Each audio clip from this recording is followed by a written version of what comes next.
दोन मांजरी होत्या, एक काळी तर दुसरी गोरी. त्यांची फार मैत्री होती. एके दिवशी त्या दोघींना फारच भूक लागली होती. तेवढ्यात काळ्या मांजरीला एक पोळी मिळाली. काळी मांजर म्हणाली, मी आधी पोळी खाणार. तर गोरी मांजर म्हणाली, मी अगोदर पोळी खाणार. बराच वेळ दोघींची भांडणं चालू होती. त्या दोघींना समोरून येणारं माकड दिसलं. गोरी मांजर म्हणाली, आपण त्या माकडाकडून पोळीचे 2 सारखे भाग करून घेऊ.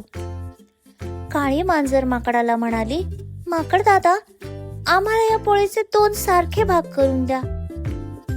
माकडाने तराजू काढलं, पोळीचे 2 भाग केले, दोन्ही तराजूमध्ये टाकले.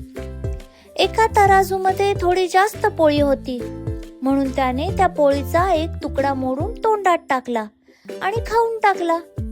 नंतर परत तराजूमध्ये पोळी टाकली, तर दुसऱ्या तराजूमध्ये थोडी जास्त पोळी भरली. त्याने त्या पोळीचा तुकडा मोडला आणि तोंडात टाकला. प्रत्येक वेळी पोळी कमी जास्त होत होती.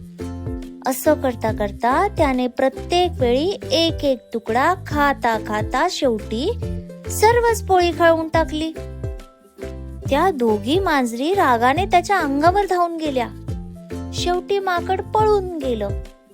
मित्रांनो, या गोष्टीवरून आपल्याला कोणता बोध मिळाला बरं? आपसात भांडू नका, सर्वांनी मैत्रीने वागा, नाहीतर दोघांचे भांडण तिसऱ्याचा लाभ.